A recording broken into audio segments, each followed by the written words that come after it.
Never Forget Tribute Classic presented by Geico. And our matchup today features 5th ranked Florida taking on number 17 Cincinnati from the Prudential Center here in Newark. Hi everybody, thanks for joining us. John Shambi, Fran Fraschilla. Hope you're doing well. The Families of Freedom Scholarship Fund, that is what this is all about. The proceeds from today go to that fund. Children who have lost parents or have had parents permanently disabled from September 11th, this goes to help their educational fund. It's a great cause. It's a great cause, and yesterday afternoon, the University of Florida basketball team was at the 9/11 Memorial Museum. Very moving, John. And now they're ready to play basketball against a good team. Both teams in similar situations. For Florida, they've had a tough week. 3 losses starting with Duke. They got hammered at home by in-state rival Florida State. And then a shocking upset on Wednesday night against Loyola of Chicago. So they got to get their act together. Yeah, the Gators have struggled shooting the ball. Meanwhile, for Cincinnati, their last matchup was their rivalry game as they went up against Xavier, and they got thumped 89-76, and Xavier really shot it well against them. Well, the home team usually wins that rivalry game, but that game was lopsided, so both teams need a little confidence coming out of this game, and only one of them is going to get it, by the way. Indeed.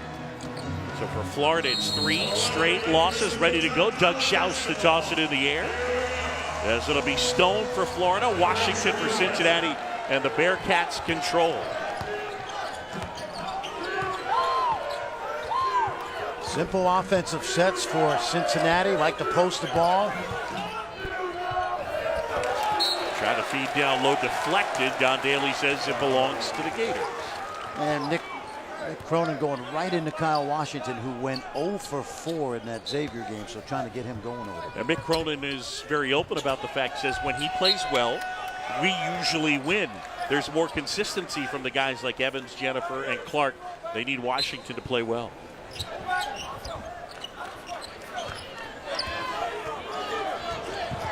Pressure here on Chiozza. Gets it into the front court. It's a Florida team averaging a shade over 90 points a game.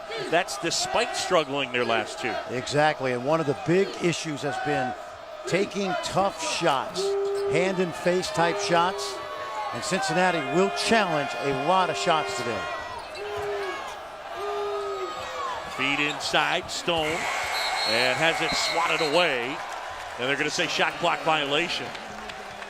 So a good defensive possession for Cincinnati, and that's really where Mick Cronin needs his team to be better than last week. Yes, and as a coach, I used to love the sound of the 35 when I coached, second shot clock horn, because it meant your team was locked in for a long period of time. Good start for Cincinnati right there. Jennifer handling, Justin Jennifer, one of their point guards. Washington, there's a double team. And they're going to get a foul actually on Washington, and that'll be his first. What he did, John, is he cleared out to the Adam apple of the defender. And I think it was Don Daly had a good look at it. Mike White, of course, in his 3rd season as the head coach for the Gators, playing career, played at Ole Miss. Very good 4-year starter for Ole Miss. Took him to the NCAA tournament. Kulichov dumps off to Stone, and Stone gets fouled. This is an interesting lineup for Florida, and Cincinnati on the offensive end has not exploited it yet. This is a small team out there, essentially with 4 guards and a what I would call stretch 4-man in Stone. They all shoot the 3. They spread the floor, and they force you to guard all 50 feet sideline to sideline. Yeah, they don't have a lot of size, and just put this into perspective for a second. Stone, the guy at the line, is the only forward on the roster who had played previous minutes with the Gators. So up front, they did not have a ton of experience, at least not in a Florida uni coming in.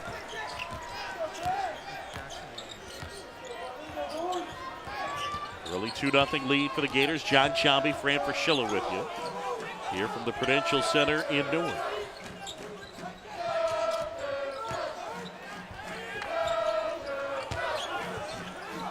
Washington, soft touch, and the NC State transfer at the bucket. They were bound and determined to get him the ball. It's gone inside to him 3 straight times, and that time tough shot by Kyle Washington, and he's got to feel good about that. Jalen Hudson, the Virginia Tech transfer, handling, and they get him for the travel. Let's watch now. The double doesn't come quite as quickly, and he does a nice job of turning opposite. He's been turning middle because he's a lefty. And that time he turned to the baseline, shot it with his left hand, and made it. He was good for him last year. Almost 13 points a game, just a shade under 7 rebounds a game. Those numbers are way down so far at 9 and 5. Or at least down a bit. I think part of that, John, is they have much more offensive balance this year. Washington launches and hits. He can't do that. Yes. Now this is a Cincinnati team that is putting more points on the board than any time in Mick Cronin's career there.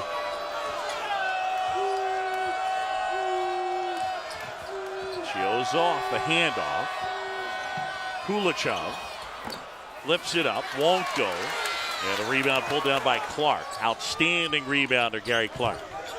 Well, so far, outstanding half-court defense by Cincinnati. Nothing easy, everything challenged, and even the driving lanes closing up quickly.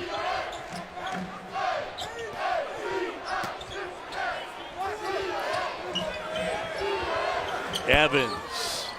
Cumberland fights for the rebound, and he gets it. Kicks to Jennifer. Cumberland fires. Got it. Jaron Cumberland. Right now, John, this first 3 minutes has been about toughness on both ends, and even that offensive rebound, that was a 50-50 ball that Florida did not come up with. If it's going to be about toughness, Cincinnati's going to win this game. Tavon Allen handling. And Hudson. Washington comes away with it.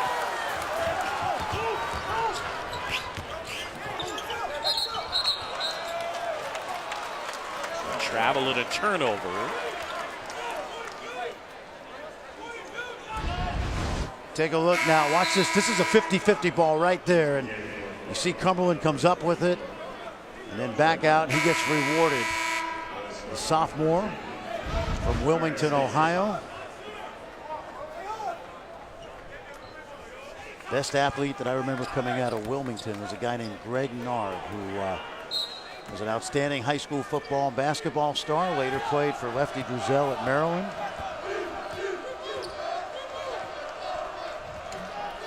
Who's the guy Florida needs to get going here? You know, they need to just, they need to be on the attack. That's what they need to do, John. They have been very soft on drives and even coming off ball screens. They've been, they haven't played with a lot of intensity on the offensive end.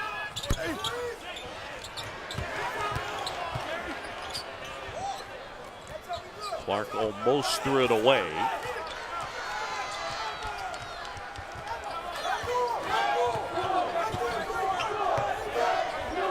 Jennifer. Got a good look at it. There's Clark, offensive rebound and the putback. That's toughness right there. Now it's a small lineup, but now you got Hayes out there who can throw his weight around, but to this point in the game, it's been Cincinnati dominating, at least in a test of wills.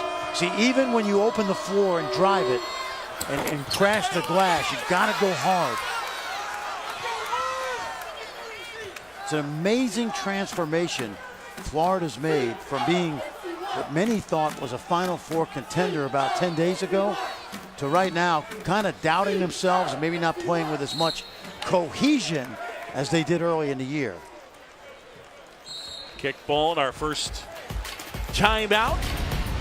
Well, the Bearcats aggressive on the boards. Jennifer the miss, but Gary Clark there to clean it up and the putback. And Cincinnati leads early on.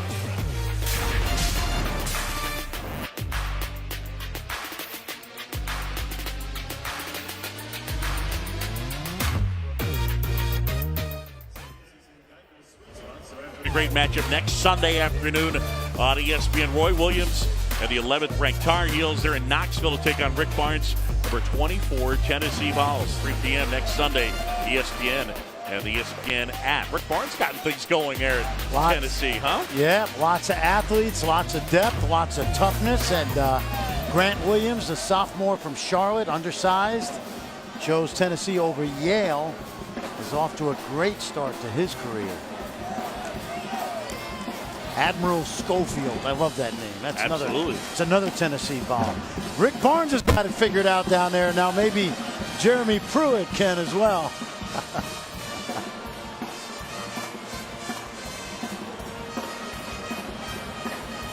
And we welcome everybody who is getting a chance to watch Oklahoma State and Wichita State. John Chambie, Fran Fraschilla.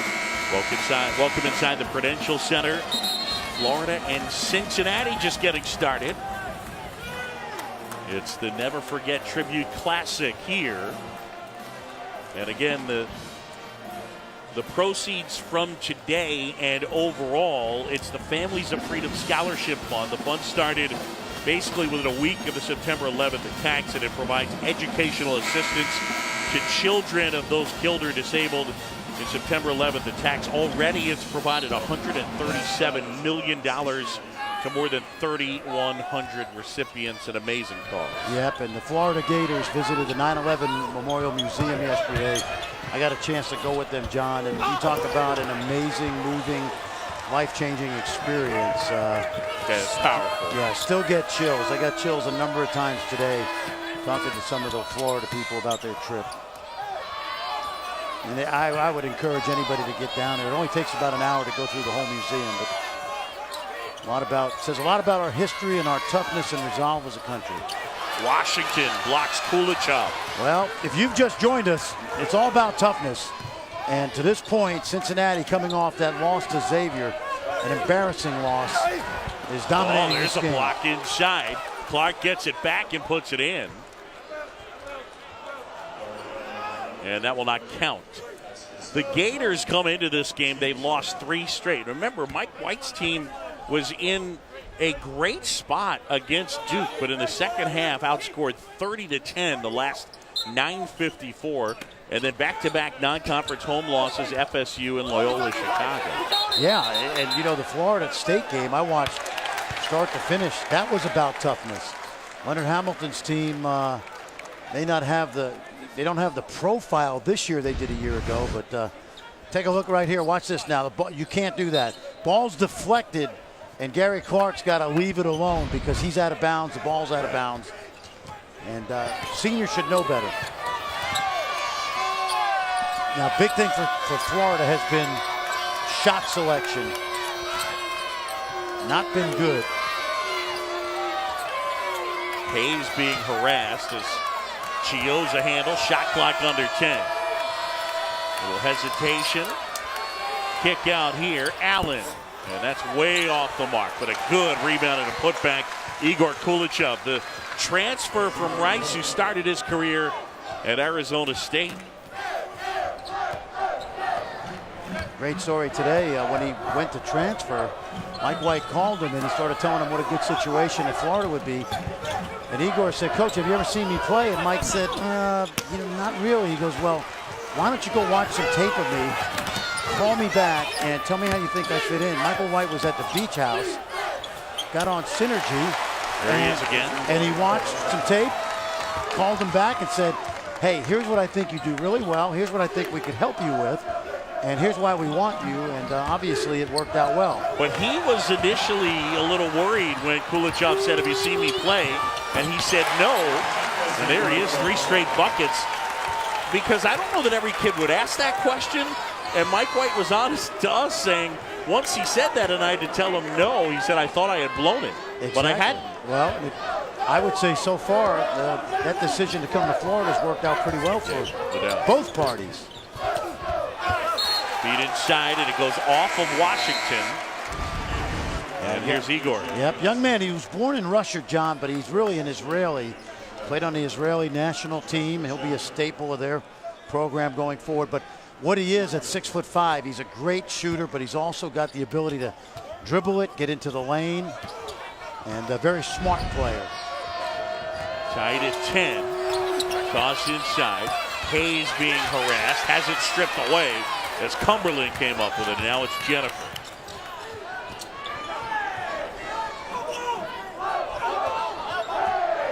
Jacob Evans handling a season high 23 in all 40 minutes against Xavier.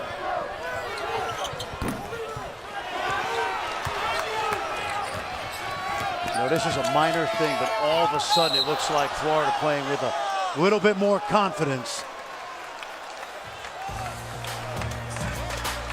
Kulichov's got the Gators back in it. We're tied at 10. ESPN's exclusive presentation of college basketball is presented by Geico. 15 minutes could save you 15% or more on car insurance. And in part by Audi.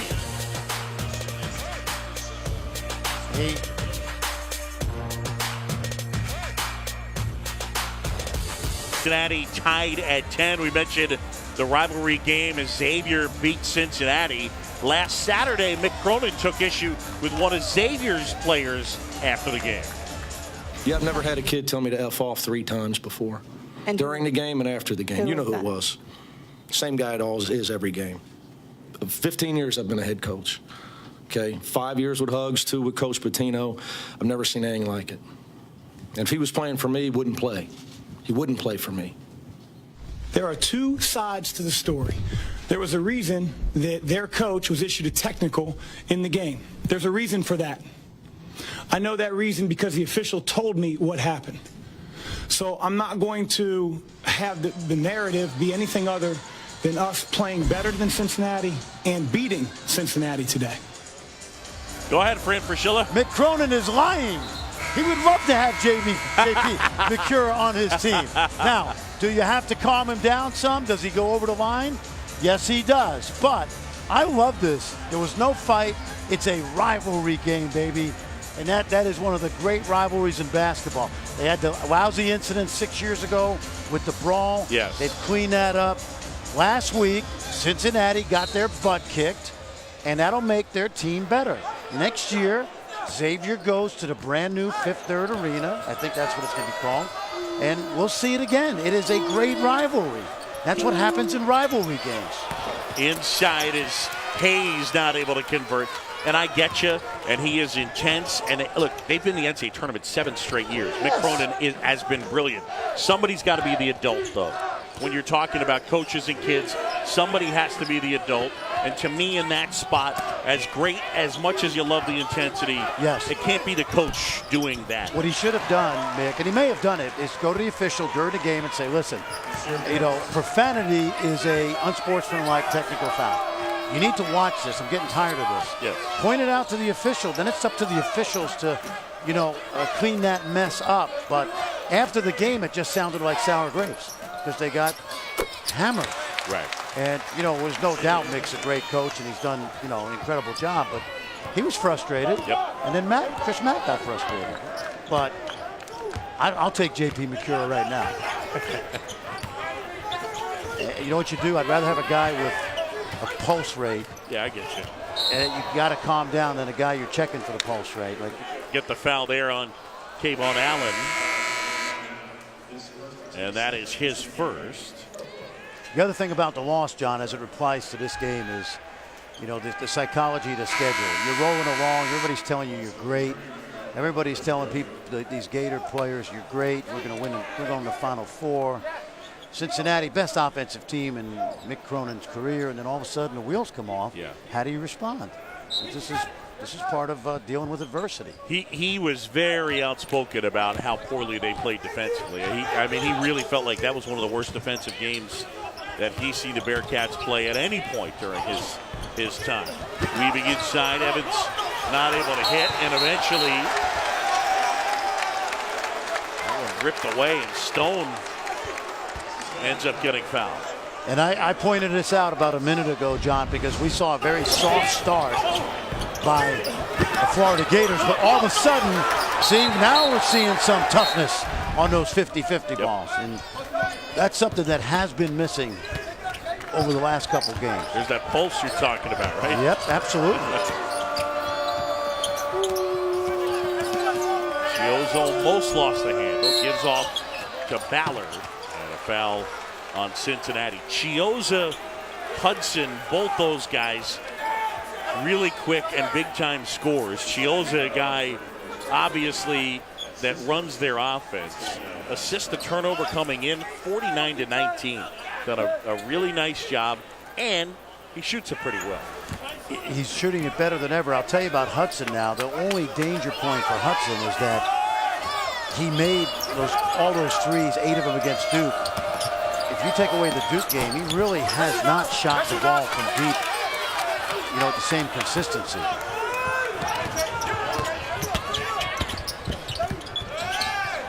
Cumberland, that's off the mark. I think they get a foul on Nasir Brooks. And that's 2 quick ones because he committed that foul in the previous play. And that's a little bit more of what we've been talking about that's been missing this last few days. And in all honesty, John, passing and shooting and ball handling are all skills you have to work on. You really don't have to work on toughness. You can do dive on the floor drills, but toughness comes from in here. Yep. You just got to decide, we're not going to lose to Loyola Chicago anymore. We're going to come in here, we're going to battle these guys, tooth and nail. And that's what we've seen from Florida the last couple minutes, but you can't do that. There's Chiozza, quick hands. That one batted up ahead, and it'll be Florida basketball. Doug Schaus, watch Daly this. looking at each other. What a sequence. Now, there's some good hustle here, but more sloppy play.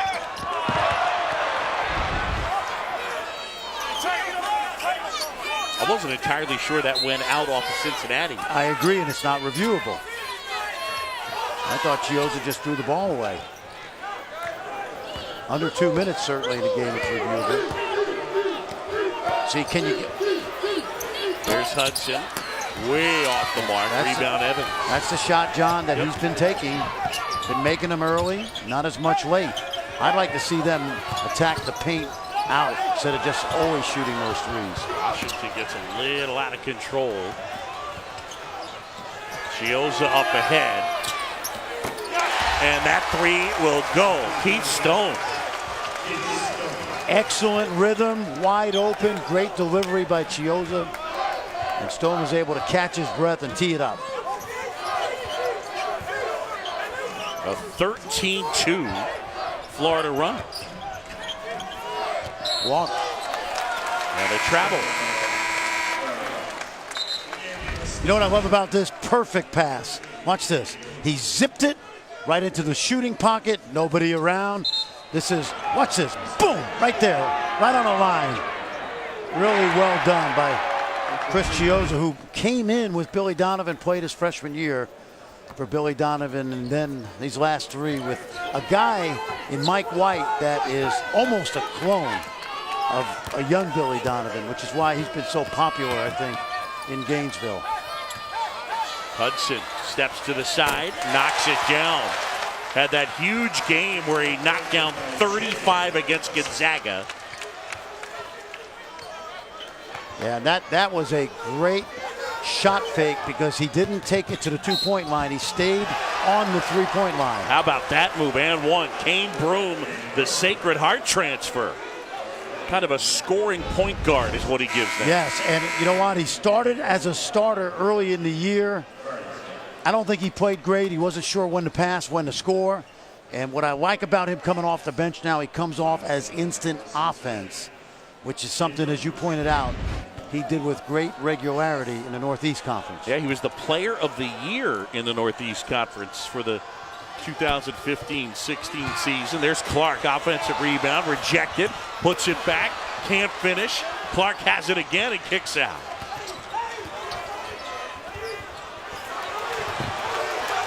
That's what we're talking about. Possession arrow, and it belongs to Florida. That's what we're talking about, John. When you are on a schneid like both teams are, who's going to be tougher? I thought Jennifer was maybe in a little bit of a hurry there to get it right back after they gotten the ball back out.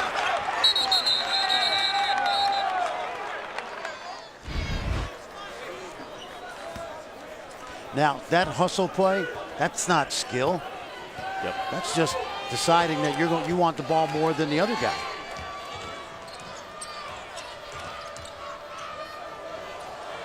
High arcing shot from Stone.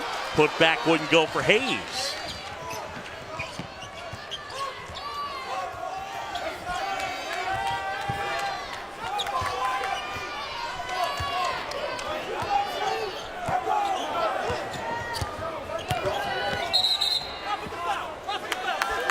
Wow, they get a foul on Eliel Soseme. Well, here at the Never Forget Tribute Classic, a look at the Freedom Tower. Florida and Cincinnati locking up in a good one.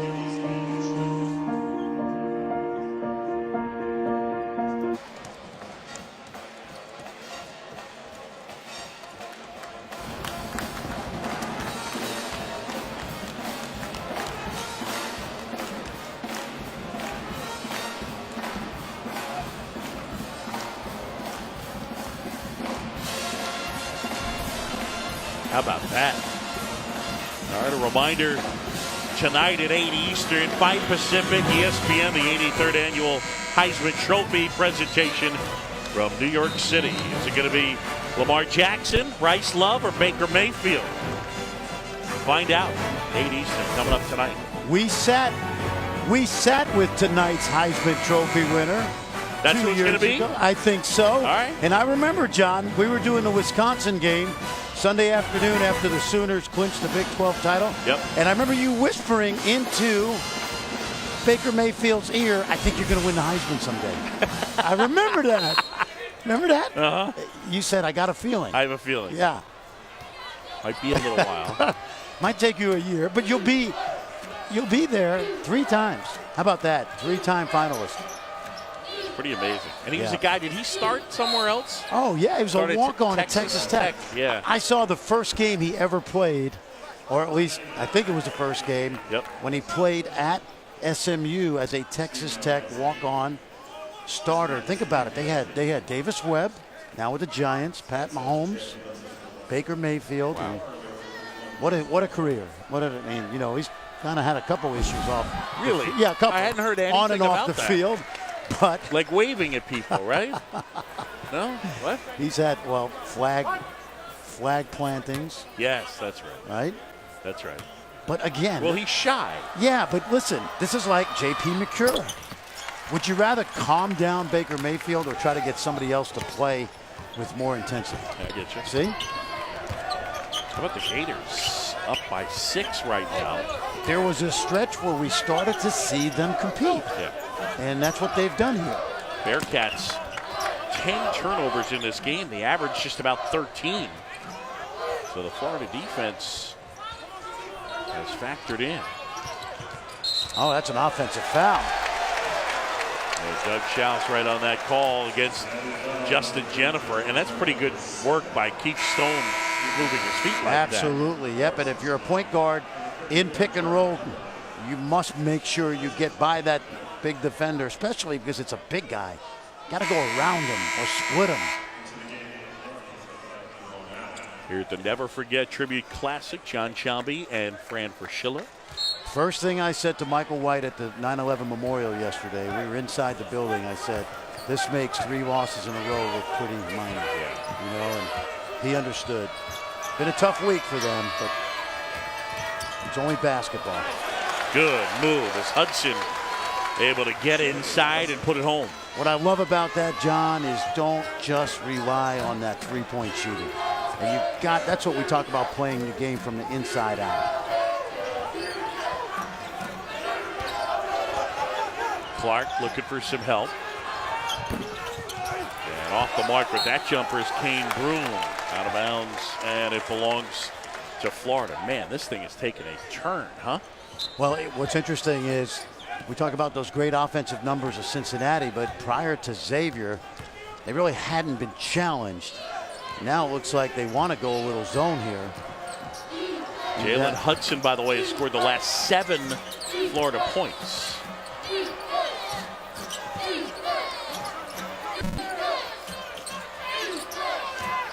A lot of switching. Kulachov looking for some help.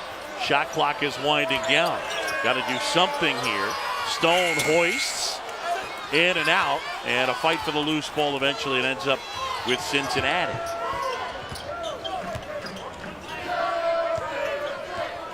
Florida's done a good job of keeping that ball from getting deep in the lane.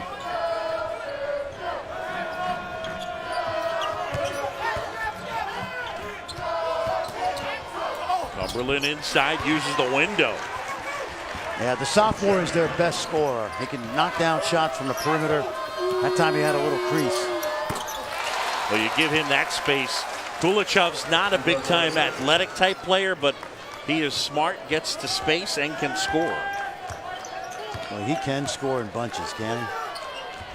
Grad transfer from Rice. That's a walk again. Well, they got the foul that time on Stone, and that'll be his first. I never was a good referee when I was coaching. But they disagreed with me a lot. Really? Yeah, they did. It shocks me. Yeah, I thought I knew the officiating better than they did. Didn't you go to officials camp school, right? Big 12 officials camp about 5-6 years ago. Nice look inside, and the throw down there for Kyle Washington. And he just told Cumberland, just keep getting it to me. Feed me. Hudson had it knocked away. Cumberland, ill-advised pass, but Florida deflected it, and it'll stay with Cincinnati. Watch how much space he has. Remember how crowded it's been in there, but that's too easy. He had the switch and the mismatch, and big fella going to work. As you mentioned, former NC State player, transferred. Cincinnati recruited him very hard out of high school. Okay. And when he was going to transfer a second time, Mick Cronin called his number and he wouldn't pick up the phone. And Mick Cronin left a message that said, I'm recruiting you harder than anybody. I'm coming after you. And the kid loved his tenacity, and he wound up back on the UC campus. 4-point deficit for Cincinnati, but an and one spot here. And we know Juwan, we know Evans is he's one of the best wing players in the American Conference. Jacob Evans out of Baton Rouge. It's going to be a good league. Wichita State. Indeed. Yep. SMU just went out to California this week and won. And UCF may get B.J. Taylor back. We talked about, we got a chance to see UCF a lot early.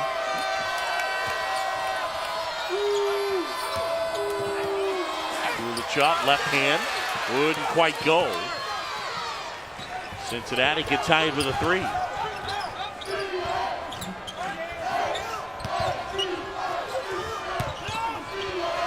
Washington, that was a little strong.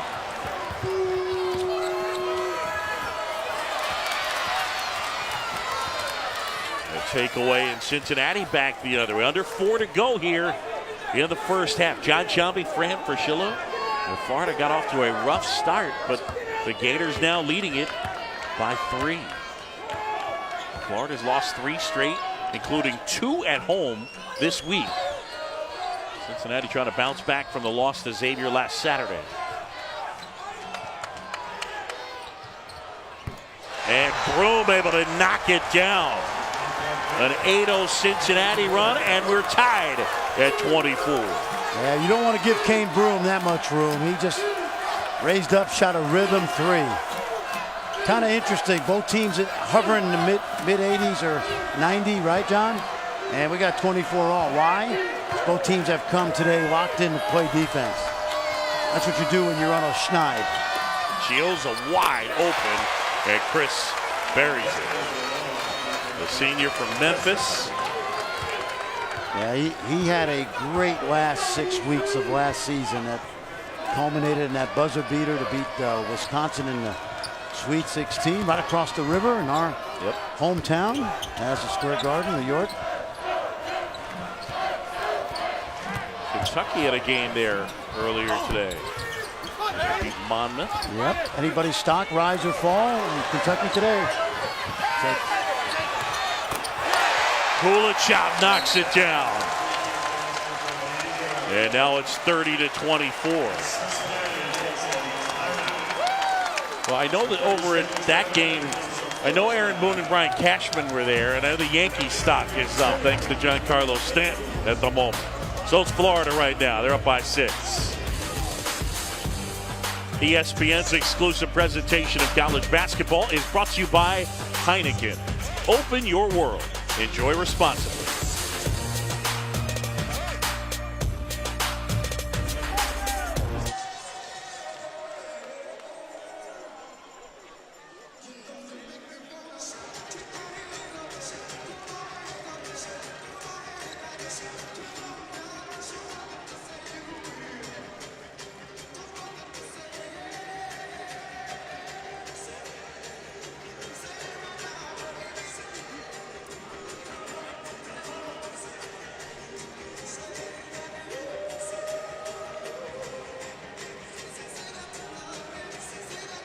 All right, guys, look forward to that here at the Prudential Center, the Never Forget Tribute Classic. And, of course, the proceeds of this one support the Families of Freedom Scholarship Fund. It helps provide educational assistance to children of those lost or permanently disabled in the September 11th attacks. And yesterday, Florida visiting the September 11th Museum. It's about 110,000 square feet, located within the heart of the original World Trade Site. And, Fran, you get a chance to be there with them. Yeah, I got goosebumps now, John. It's anybody who's grown up in this metropolitan area by 1 or 2 or 3 degrees of separation has been affected by what happened at 9/11. And a lot of these players, think about it, you know, what is it, 16 years ago? Am I right? 2001? Yep. You know, these kids were 4, 5, 6 years old, and to teach them a little bit about the history of what happened there was just incredible, and puts basketball and sports in perspective, because we live in the playground of life. But what a wonderful opportunity to see the emotion of what that museum represented and represents today. The travel, there's a turnover. That's the 12th turnover on Cincinnati. And again, as we mentioned, they average 12.9, so basically 1 away from what they average. And again, you know, if you're honest, they really haven't played, you know, the level of competition other than Xavier. Yep. That would warrant you taking the offensive numbers seriously just yet. Give me a month and I'll tell you whether they're improved offensively. Yep. This is Kane Broom handling. Gives off to Clark. Clark back to him at the bucket. And 1. Well, that was easy. That way, not only easy, but he struggled to be a playmaking point guard to start the year. Now, when he comes off the bench, his job is to get buckets. And this is what he did at Sacred Heart. And I think that's a great role for him with this team. I know it's not always the same. It's a case-by-case situation, but how much is moving from, you know, the NEC to the American? How big a jump in level is that? Well, there is a jump, but I'll tell you what matters. When you're at the NEC and you're a prolific scorer, you can waste possessions. Like, you can take bad shots because you're going to still end up with 25. In these kind of games against high-level competition in the American and the conference, you can't afford to let Kane Broom go crazy. Beautiful move. Chioza with the jab step, and then the step back, cleared space, and buried a 3. He shared a lot of the ball handling responsibilities with Casey Hill, Devon Allen. Chris Chioza has gotten better every year. He's a highly decorated high school point guard out of Memphis. Double team comes. Clark goes opposite. Feed inside, and that shot wouldn't go from Trayvon Scott. Check out that last move. Yeah, watch the footwork. This is great footwork. Watch the step back. Look at that. Through the leg, step back. That's something you practice. That's something you work on, especially if you're a smaller guard that needs to create separation. That's a big thing, John. Create separation from the defender. 6-point lead, 30-second timeout here in Jersey.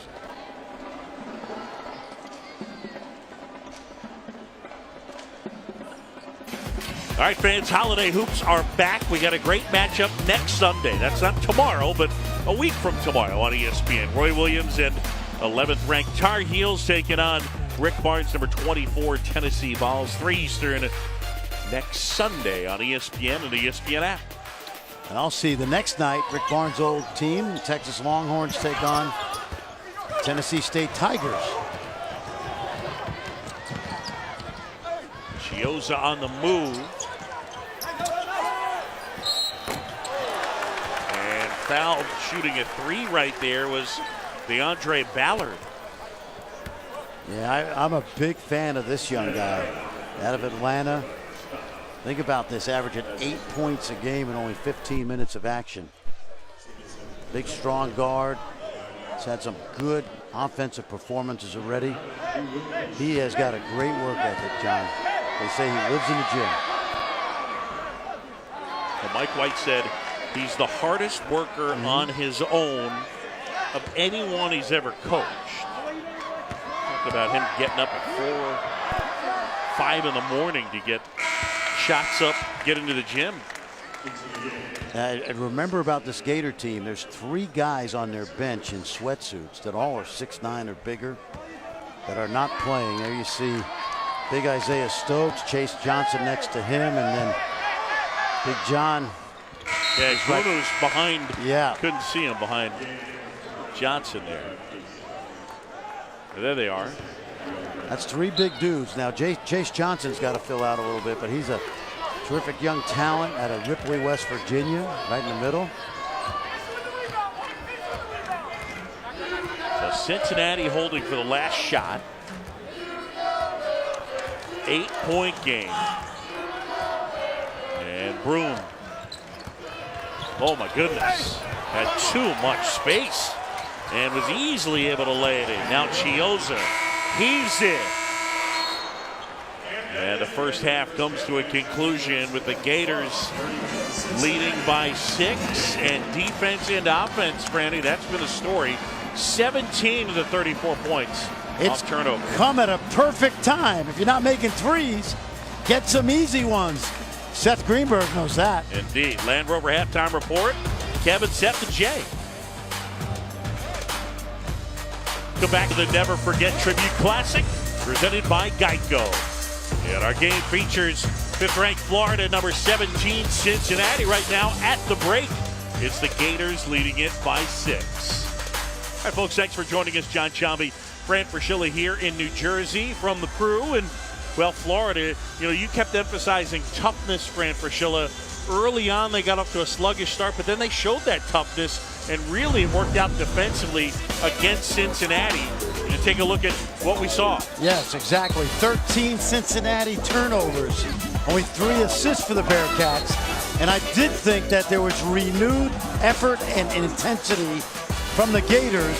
And guess what, John? They got 34 points. 17 have come off those turnovers. And good ball movement, too. Here's what I like about Florida offensively. They average 25 threes a game. They've been jacking them up with regularity lately, not going in. They did not settle. They attacked more, got to the basket, and trust me, if you attack on offense from the paint out, you will get easier jump shots. And here's some of the advantages tonight. +8 points off turnovers, +5 turnovers forced, and pluses in both free throws made and fast break points. Cincinnati basketball to start as Gary Clark gets ready to send it in for the Bearcats. As we get ready for our second 20 minutes. And Cincinnati basketball, Justin Jennifer control. What do you want to see from Cincinnati on the offensive end? Don't turn it over and recognize where the pressure's coming from. They double out of the post, move the ball, and get good looks.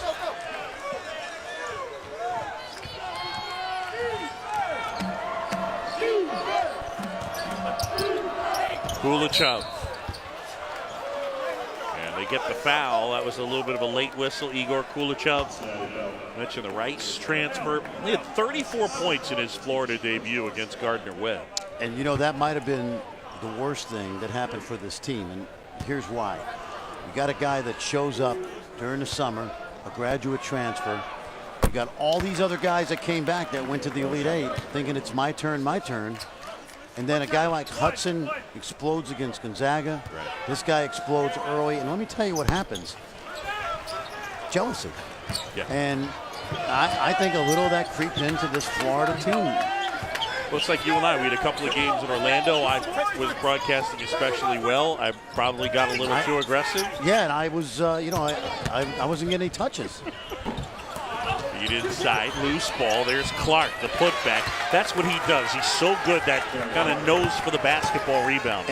Exactly, John. And Cincinnati as a team has to reestablish that toughness inside on both backboards, not turn it over. That's toughness too. The lead is 8. Chioza picked up his dribble and kicks out now to Allen. Allen gets up ahead of steam, and nope, offensive foul. And that'll be the second on Allen. And that's another example of this is Cincinnati toughness. Cumberland's established, 2 feet on the ground before Allen leaves his feet. And this is what Mick Cronin needs to see. But I will say that it emphasizes a point you made about Florida offensively. Not that Mike White's going to be happy with an offensive foul, but they are looking to attack. They're not just looking to hoist up threes. Yes, no question. Now it's a matter of being judicious on your drives. Feed inside and a travel. Trey Scott. So a turnover there, and that is number 14. Feed inside. Stone missed the layup. Clark the board. Here comes Jennifer and the Bearcats. Good job in transition by Florida. All white, all 5 white jerseys back inside the 3-point line.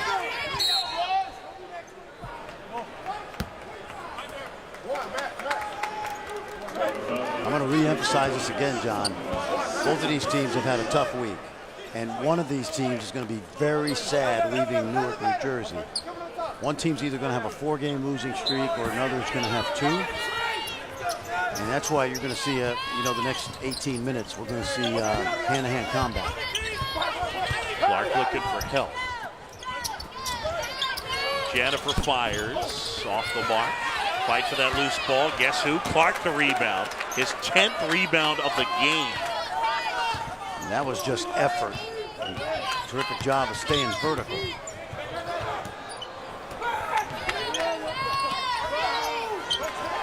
Cumberland got it. That's a triple. Jaron Cumberland, the sophomore from Ohio, he had a really good freshman year, and it's continued over. He's probably the best scorer on that team. Now let's watch Cincinnati basketball right here. This is Gary Clark. See that? Now Kulachev's backing into him, but watch this. Too much space. Hands down. I don't want to say to Mark, hand down, man down, but I get it. Mark Jackson is absolutely right there. Jalen Hudson is just wasting time there.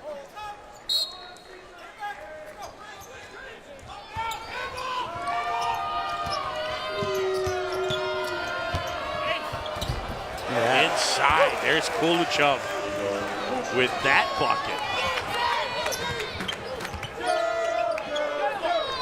He just left his man open. Rattled in and out, and there's Clark. Oh, and a point-blank look at it.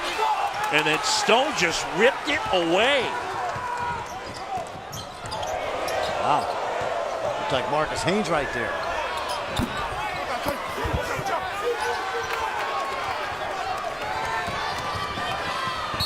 That one flipped up by Evans. He couldn't finish.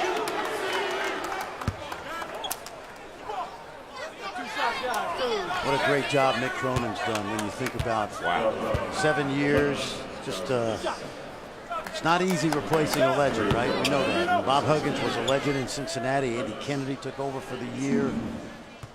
And Mick Cronin inherited a program that had been decimated by guys leaving, all the stuff surrounding Huggs, and just an amazing run. 7 straight NCAA tournaments. It's his 12th year.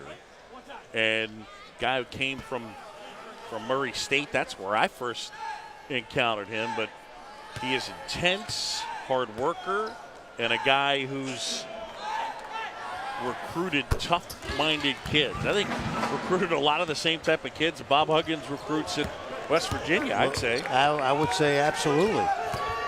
And we saw that today at practice. You know, he was on guys about playing hard. Jumper wouldn't go that time from Ballard. And they've pretty much gone to 7 straight tournaments based on toughness.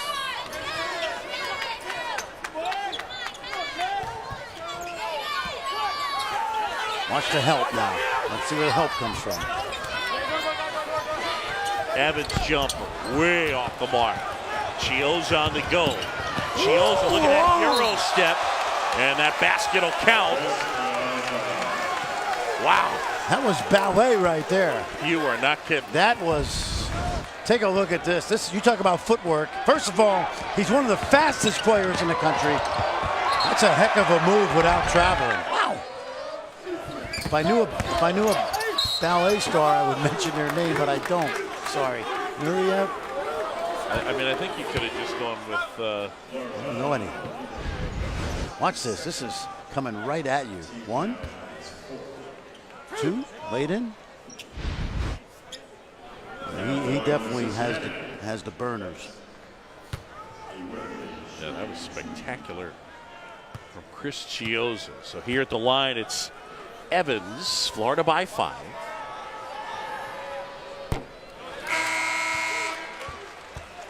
Well, look at the trio of Kulichov, Hudson, and Chioza. It made 14 shots between the 3 of them, and accounting for 33 of their 40 points. Well, I'm watching these two teams, and honestly, I don't see an NBA player out here. And that's, you know, and my point is, what does that mean? Well, it means that who cares about who scores? You know, win, just win. Broom up ahead, gets it to go. I'll tell you what, I love him in the role he's got right now. He can come off the bench with freedom, microwave it a little bit. Bad shot here and there is not going to bother Mick Cronin as much. Because early in games, John, when he starts, he's got to be the guy that gets everybody else the ball.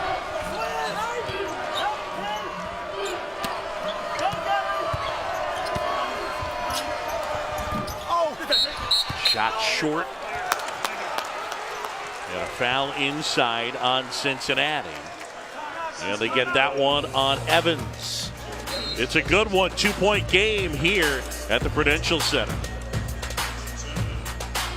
ESPN's exclusive presentation of college basketball is presented by Geico.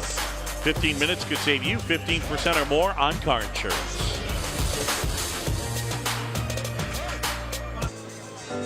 The September 11th Memorial opened on the 10th anniversary of the September 11th attacks.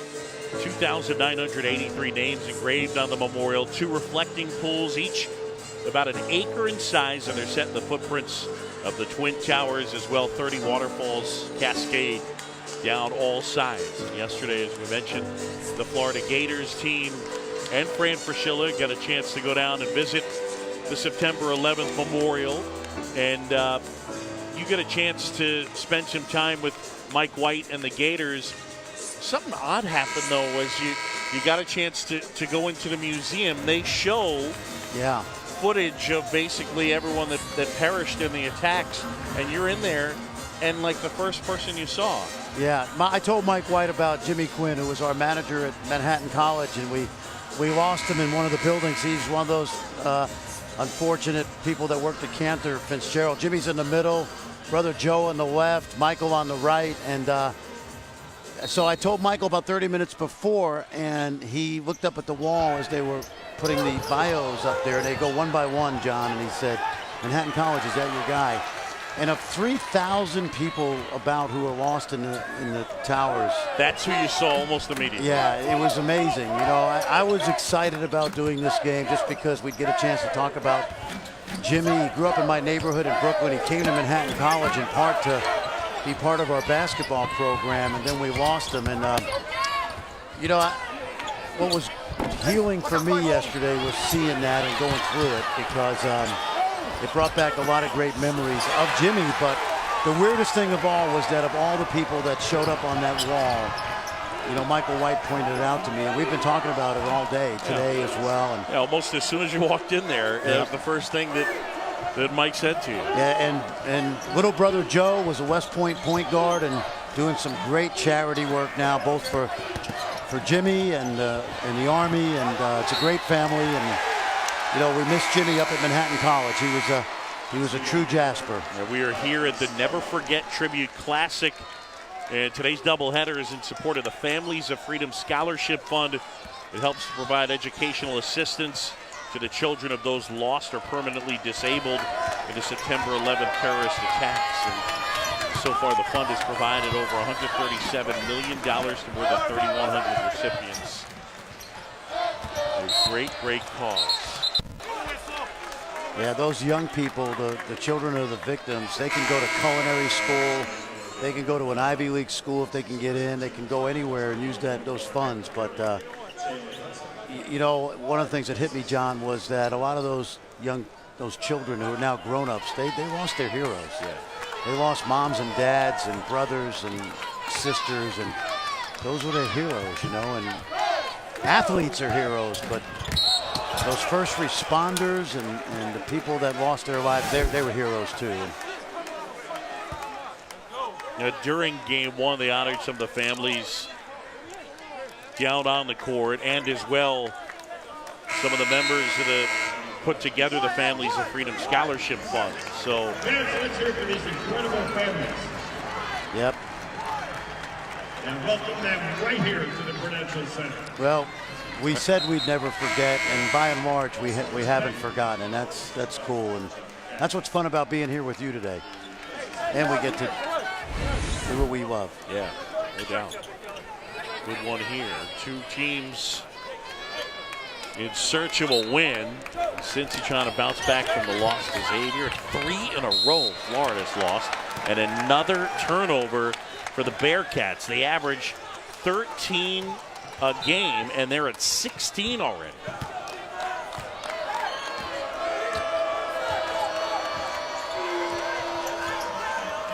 Bearcats in a little matchup zone right here. Showing the zone, picking up man. Florida's got to see it, make some adjustments. Ball screens help.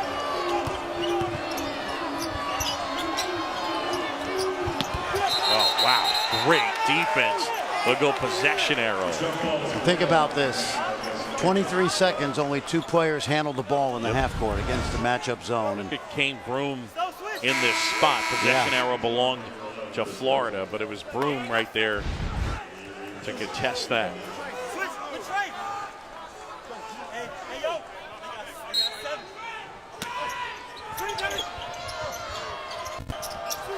Lob it. Feed inside, and Gak get a point-blank look at it and just wasn't able to corral and then put it in. One thing I like about Cincinnati is they do not take bad shots. They don't have a lot of guys that you think of as go-to scorers, but they do play together and under control. Clark high off the glass, and Cincinnati with the lead. Last Bearcat lead was 12-10.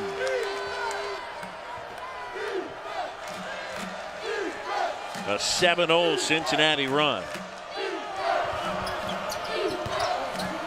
Got to move that ball versus the zone. It can't just be one guy dribbling.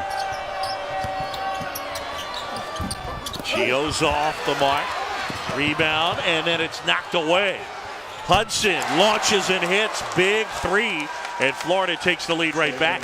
Now you think about that, that's almost a 5 or 6 point play, because Cincinnati, good stop, and then the ball was tipped from behind. And Hudson has not gotten a lot of easy looks. That was probably one of the easiest ones.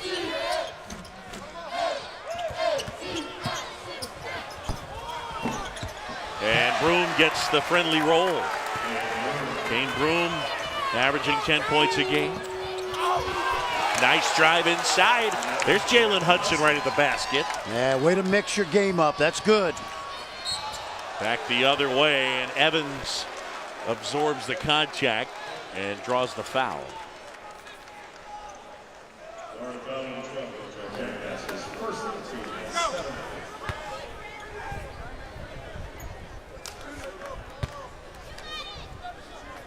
So here's Jacob Evans, the third. He leads them in minutes and is one of their top scorers. He was their top scorer last year. He started every game last year. And again, a junior from Baton Rouge, Louisiana. He's that prototypical Cincinnati wing. Tough defender.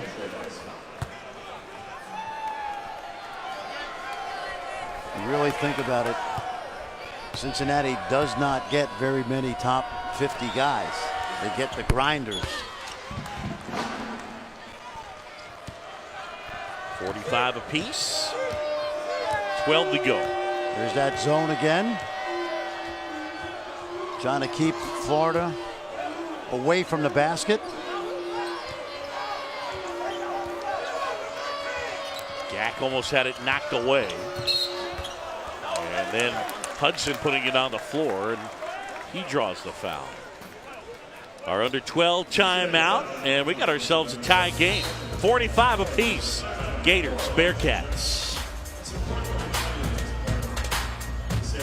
Well, Holiday Hoops are back. We got a great matchup next Sunday afternoon on ESPN as Roy Williams and the 11th ranked Tar Heels head to Knoxville. They go up against number 24 Tennessee. That'll be at 3 Eastern next Sunday on ESPN. All right, news and notes. I still haven't on the air jabbed Jay Williams about my alma mater, Boston College, knocking off his alma mater. Yeah, up in Boston today. And BC knocks off #1 Duke. You know,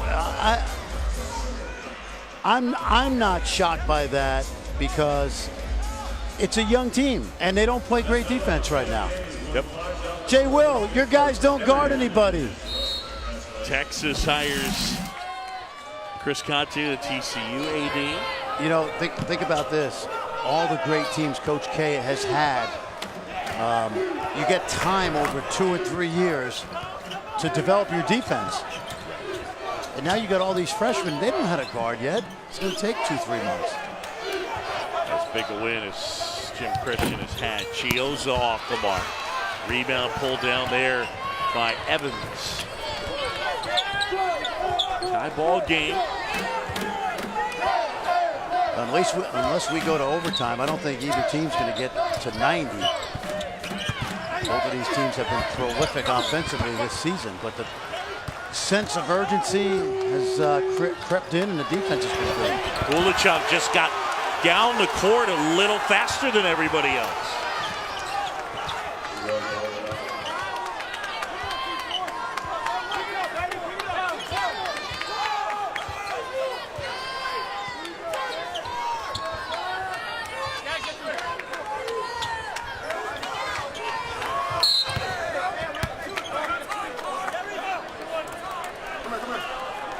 This is just poor transition defense, and Kulichev does a really good job of boxing out, and he leaks out. And this is the kind of what Chris Chioza had his head up the entire way. He knew right there. They threw that ball left-handed too. One of the things a great point guard does, John, is he counts numbers. You get the ball in the backcourt, you immediately look up the floor and say, how many black jerseys are there and how many white jerseys, and that kind of determines what I might be able to create for my team, and that's a great job right there. The senior from Memphis counting those defensive numbers, and they've got to be tied together. His coach, who's an outstanding point guard in his own right, for Rob Evans at Ole Miss, remind him every now and then that he was on the court when Bryce Drew hit the shot for Valpo. Why would you drop that on him? I just want him to keep, I just want to make sure he stays humble, which is not a problem. If you know the White family, Dad, Kevin, now the AD at Duke. Yep, and Mom, they were track coaches. When Michael was a youngster, traveled around the country. dad, one of the great athletic directors in the country. Allen flips it up and in, plus tax. Kayvon Allen with the bucket. You see this move, John, more and more. It's a one-handed floater. Watch what he does. He just kind of pushes the ball up there softly, little rotation. And the idea is if it's not going to go straight in, if it hits the rim, it can kiss around and drop it. See how quiet he's been today.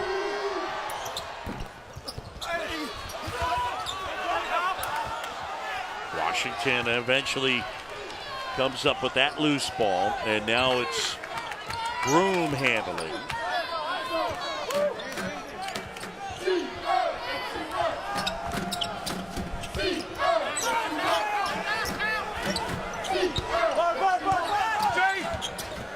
Scott kicks out. Cumberland lost the handle. Out of bounds. And it'll stay with Cincinnati.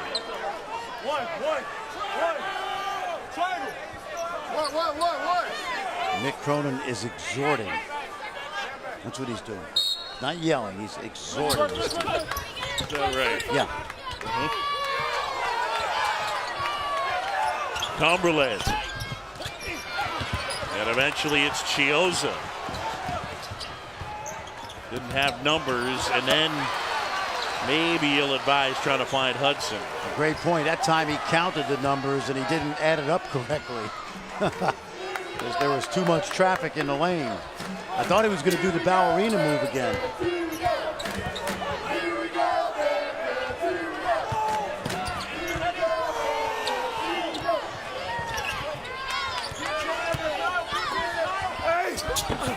Nice move inside as Evans gets that bucket. That was a tough shot because the defense was good and the backside challenge was good too.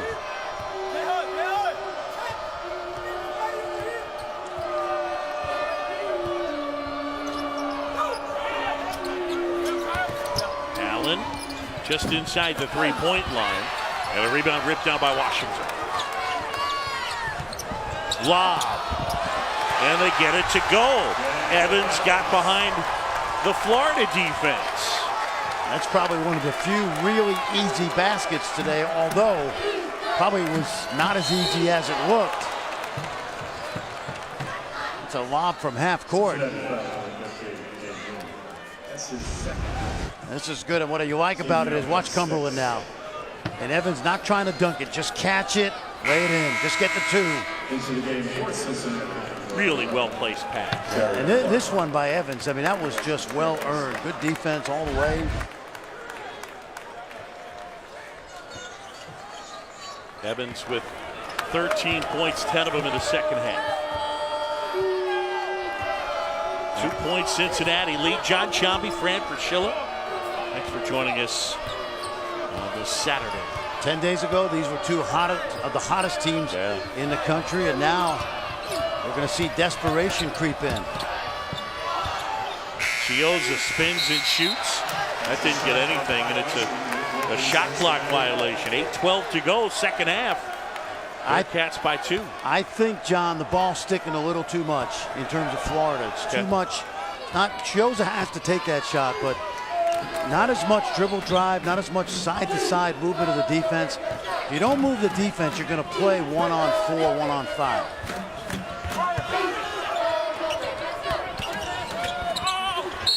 Cumberland and one. Jaron Cumberland, what a shot. Strength and agility. Take a look right here. Good shot fake first. Gets the defense up. Strength and touch. Woo. Good basketball.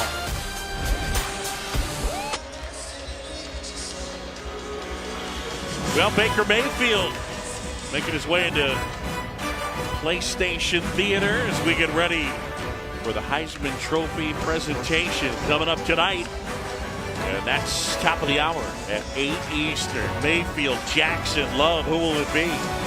You know, it's likely to be Mayfield, I think. But I got to tell you, hat tip to Bryce Love, the youngster from Stanford, who was banged up at the end of the year, John. I was amazed at how they kept him on the field. He would have went well over 2,000 rush yards, but I got a chance to see him at Utah live. I was down on the field. I was out at Jazz training camp, and that guy not only is one of the fastest guys in the country, but toughness, man. He takes a beating. He's like a Timex. Takes a licking and he keeps on ticking. Wow, there's some good dating stuff right there, Franny. Yeah, I know. Goodness. I noticed you're nice, Shinola. Kids are sitting there going, time. I noticed you're nice, Shinola. I like, yes, tonight. Yours as well. Yeah. Indeed. Cumberland not able to hit. 4-point game. Cincinnati stayed in that matchup zone, and what it's done is it's stagnated the Florida offense. Good cleanup on the backside by Kulichev.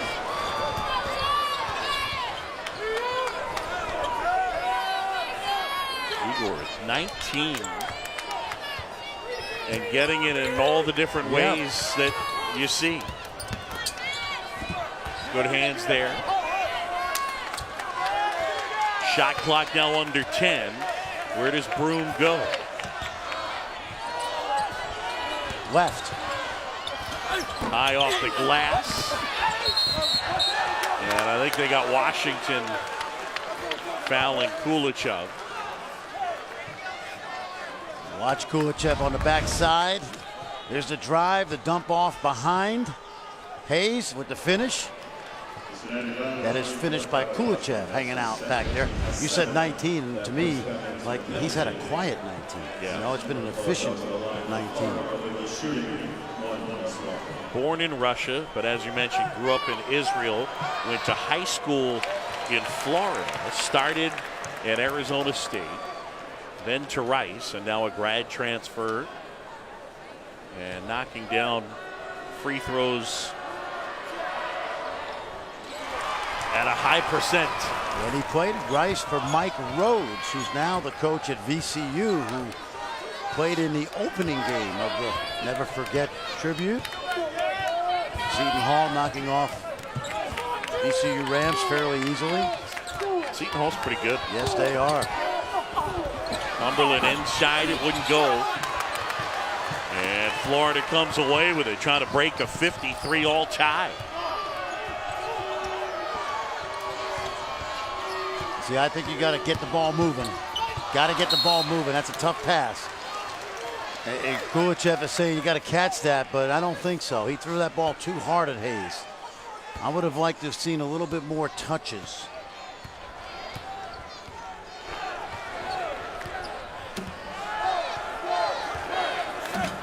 Cincinnati, as per usual, kind of that equal opportunity offense. Everybody getting involved. Washington posting hard right now, and they find him. Inside, he gets blocked. And it ends up with Hayes and now Chioza. Stone. Out of bounds, and it belongs to Cincinnati. That's a shot that they were making early in the year, the quick three in transition, even challenged at times. And Michael White told us today, he said, I don't want my guys to think. I want them to play the way we played early. He felt, John, he was getting into their heads too much about shot selection. But there's a fine line between shots that are low percentage and giving your players confidence. Well, they've been restrained from three, 5 for 11. Cumberland, offensive foul. Don Daly on the call, and for Cumberland, that is his 4th. Remember, we saw Cumberland earlier with the shot fake and the drive. And Stone might have been sliding a little bit. I do think this. I do think that we've seen from Florida today the kind of toughness that they had to bring to this game to match Cincinnati. And now what you have is a 5-minute ball game. And now it's about who executes and makes some shots. Yep. Kulichev wide open, but he couldn't knock it down. Out of bounds, and it stays with Florida. But Chiozza set Igor Kulichev up for a really good look from three. Absolutely. Good screen.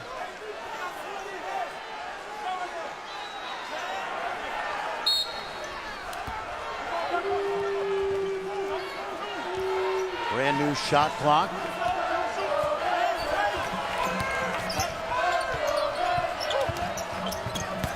Chiozza, really good look. Finds Ballard underneath and reversed it. Sneaky. Ballard snuck behind the defense from the right corner and got behind. Timeout Cincinnati. 6-0 Florida run, and the Gators lead it by 2. Watch Chiozza. He's going to back in like a postman. And there's a freshman sneaking behind. Ballard. He'll be a star someday, John.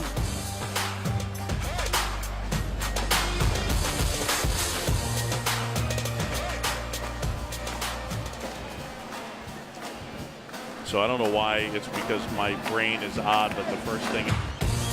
ESPN's exclusive presentation of college basketball is presented by Geico. 15 minutes could save you 15% or more on car insurance. And in part by Infinity. Empower the drive.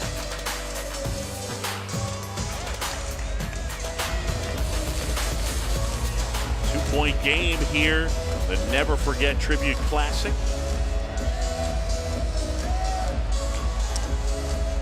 I've known Michael White, John, a very long time. Got to know his dad when he was in the athletic director at Arizona State.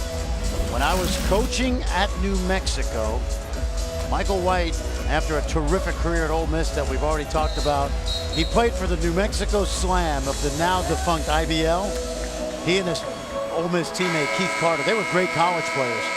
Well, they were living in a hotel, and on Christmas Eve, I said to my wife, I wonder what Michael and Keith are doing. I wonder if they're just locked in the hotel. So I called Mike up and I said, what are you guys doing? He said, Coach, we're just watching TV. I said, get ready. I'm coming to pick you guys up. I got them over to the house.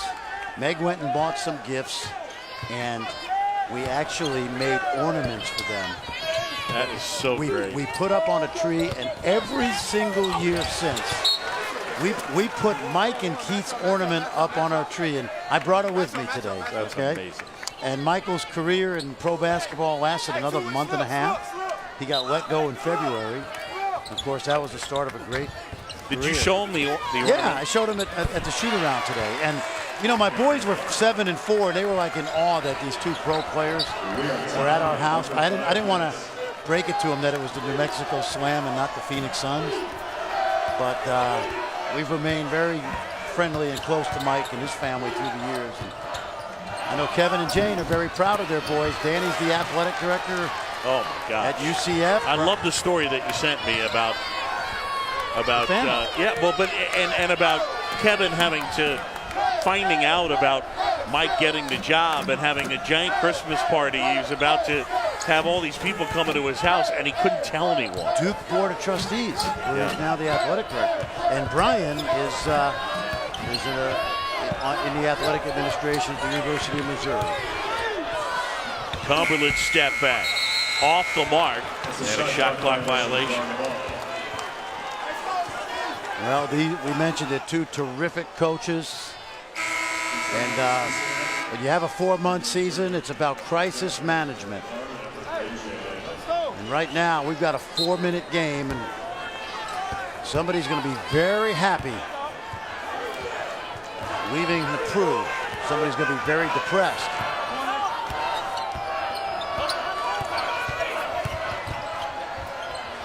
Corner three, got it! Jalen Hudson, huge. And uncontested, John, that's key. It wasn't challenged, and another terrific look by Chiozza. Chiozza's getting to the high paint area, and he's occupying the vision of the Cincinnati defense, and that's a mistake on the part of the Bearcats.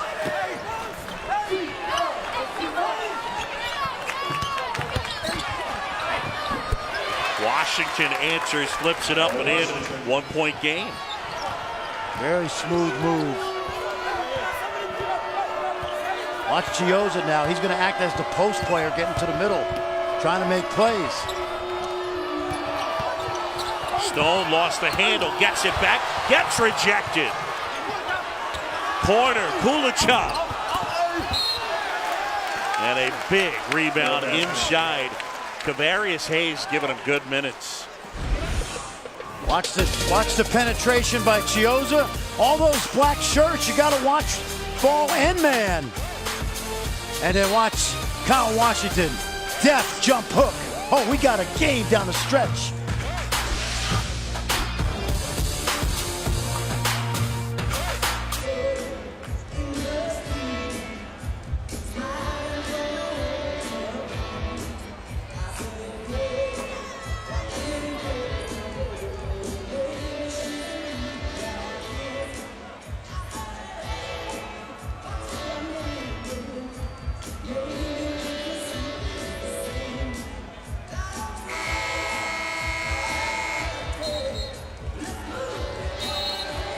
Appreciate it, Kev, tonight.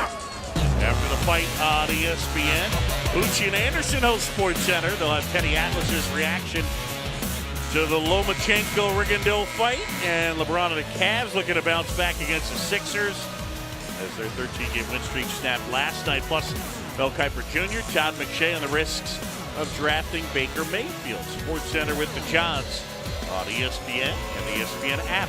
How good was Javon Carter in Orlando? He willed them to win. That's right. Down 17 to an improved Missouri team in the last 7.5 minutes.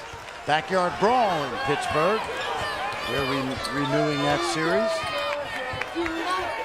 1-point game, under 3 to go.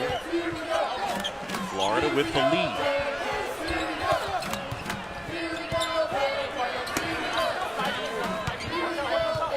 Evans, shot clock under 10, lost the handle. Cumberland wide open, way off. Boy, I'll tell you what, that's a shot you must knock down if you're Jerron Cumberland. That's the most open he was tonight. That was a breakdown, and Florida got really lucky. Look at Chiozza operate in the middle like a postman. And there's Kane Broome pulling down the board and then gets fouled.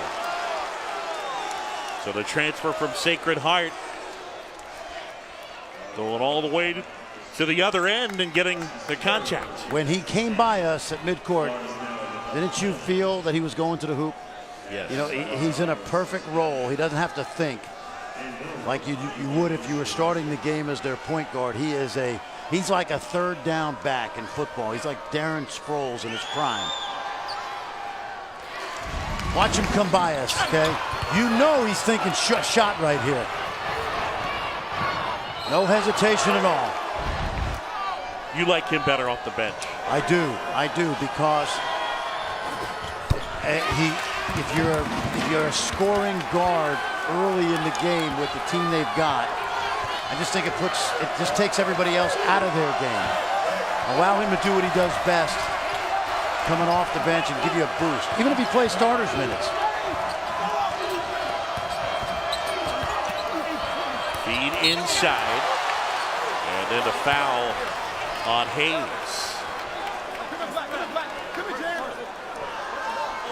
So Kavarius Hayes to the line, not a great free throw shooter. We talked about Hayes and Stone. If you think about it, John, it's been a lot put on their shoulders because with Igbunu, Johnson, maybe Isaiah Stokes, the freshman, they wouldn't have had to carry the load they've had to carry early in the year. These two guys are good role players. They're not great starter 15-point-a-game guys. They're just good role players. And sometimes when you're asked to do more than your role, it's not what's best for yourself or the team. Gets them both. That's big. Well, they're hoping Igbunu maybe around February. Yes. And Stokes a pretty good candidate to redshirt. And Johnson as well may be redshirting from what they told us today. There are the three of them. That trio of injured players right there. Feed into Clark, mismatch with Chiozza on him. Help comes. Oh, they get the foul. I think that's the right call. Chiozza was very good at digging in. He almost got it the first time. Watch, and I think the second time. See there. Oh boy, I don't know. I think he got all ball. I think he got all ball. I think what happened was Clark lost it. 92 seconds to go. Clark carries first. Rattles home.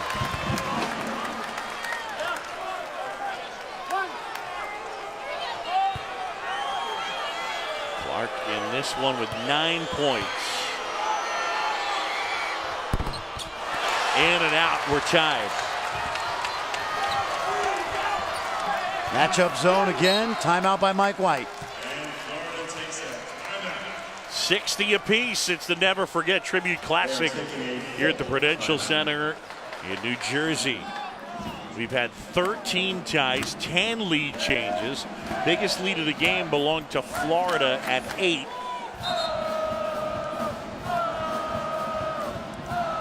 Igor Kulichev has really done the job, leads all scores with 21. Chiozza just picked up his 4th foul, by the way. And Kulichev has been very efficient, and it hasn't been just all the jump shots. He's made a lot of hustle plays today. He's also gotten into the lane, and again, quietly, John, he's been their leading scorer. Very efficient, but I love what Chiozza's done. Jalen Hudson's made some big shots. You see the numbers right there, 17 for Hudson in the flow of the offense.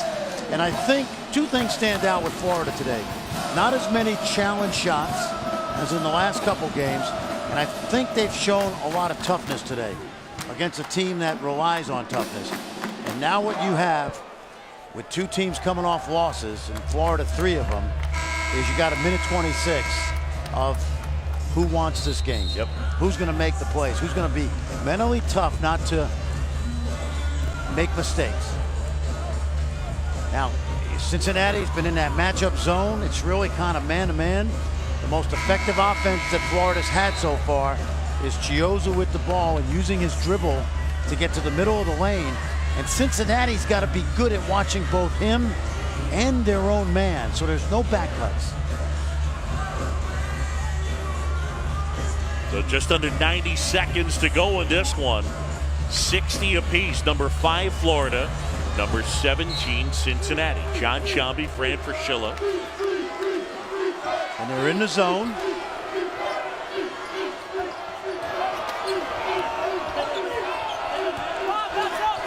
Chiozza here going to work against Broom. Inside, flips it up and in. Really well executed. It's a matchup zone, so the 4 Gators went opposite of Chiozza, and he had room to drive. Timeout Cincinnati, 1:01 to go. Now they've been running Chiozza to the middle of the floor, and this time he was on the right side of the floor. And this is good basketball. See, there's no white shirts around, so the defense sees too much standing around. He just went one-on-one. Washington didn't get out is the other thing. I think when he's wandering in there, you wonder if they're thinking of him as only a passer in that spot. If Washington comes over, then Chiozza's smart enough, he's been tonight to dump it off. Right. So 62-60 our score. Let me ask you this, go back to Cincinnati for a second. So, Mick Cronin calls timeout. Broom has 15. Chiozza's been sensational for Florida, but Cincinnati, with that equal opportunity offense that we talked about, where do you go? I don't know. Who do you get the ball to? You know what? I don't know, because they really haven't had many close games this year like this. Even the Xavier game was a blowout. Broom can score, but do you trust the transfer to go get you a basket? I'd go with the veterans. Jumper, short, Clark, and it's out of bounds, and it's Florida basketball. Let's take a look now, because I think Evans thinks he got hit on the hand here. Hand up top. Hand is part of the ball. Yeah, he got hit. He got hit on the wrist, and that could have been called a foul. Well, that could have been called a foul, and should have been. Time out on the floor.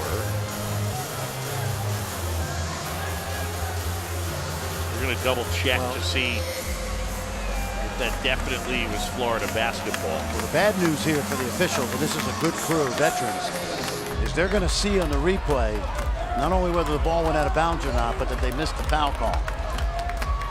Now, Cincinnati, they're fine in terms of they don't have to foul. They just need a stop.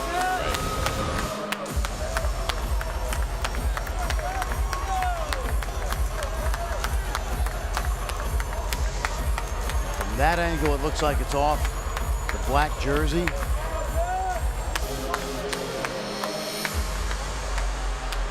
it off Clark or is it off Kulichov? You know what a good official would have done in the old days? They see that they missed a foul, give it back to Cincinnati. I'm not advocating that. Don Daly chatting there with Doug Schaus and Byron Jarrett.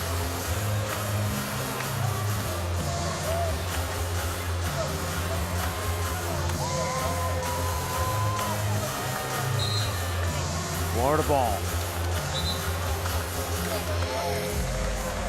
So it'll be Florida basketball.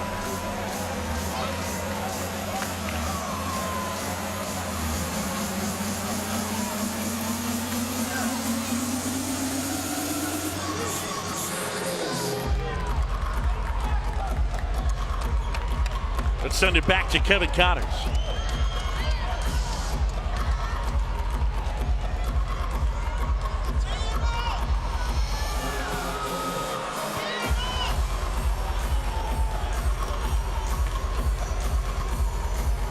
Yeah, look forward to that. Thanks, Kev. We said this earlier, John. One team averages 86, the other averages over 90. Yeah. But it's been what we call here in New Jersey a rock fight. At the Rock. At the Rock. Why not?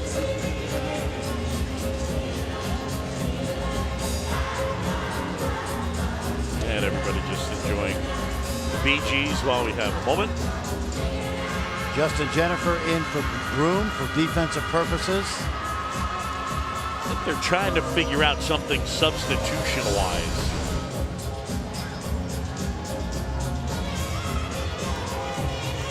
Yeah, I mean, Kulichov might have touched it, but I see where they're going with Clark. I believe that what Doug Schaus and Don Daly, though, are looking at is that as soon as that happened, Mick Cronin waved to subs to go get in, and I think there's some dispute over whether those guys are allowed to come into the game. So we'll wait and see whether Mick Cronin's choice in terms of subs to get into the game are in fact allowed or not. So right now, Mick Cronin meeting with his group, and we still wait to see what's going to end up happening. Franny? Well, it is a dispute as to whether they had a legal player re-enter the game before there was a tick of the clock. Okay. And they're now trying to get that resolved. And it was 34. It was Cumberland. So he is allowed. He is back in the game. There you go.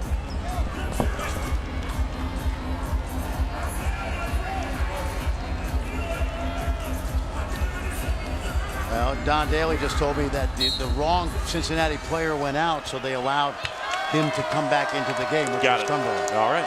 So Broom went out, Jennifer in. Yep. Cumberland thought he was out. He's back in. And there's that ISO again. You got to load up to that side. You cannot allow Chiozza to just play one-on-one over there. But you can't leave a shooter either. See this flare screen that's going to take place over here with Kulichov? Chiozza spinning, almost lost the handle, and Stone. New clock. The dunk. New clock. Wouldn't go, and now you got to foul him, and they do. Wow. Wow. I mean, Stone just missed what would have been a spectacular punctuation mark. Well, Michael White would have loved to have had the 2 points. Watch Stone, because they set up a screen for Kulichov for the jump shot, and Stone's man left, and that's why he was open. But what was fortuitous is getting that ball back. Jalen Hudson with the fair catch and able to grab that. Chioza knocks down the first, and Chris, excellent 87% from the stripe. Jalen Hudson, you think Dan Mullen was watching? New Florida football coach who we talked a lot of Gators here. They seem excited about him coming back. We chatted with the great voice of the Gators, Mick Hubert. Yep. Big. Timeout. And the Gators leading it 5-4. Florida coming off a rough week.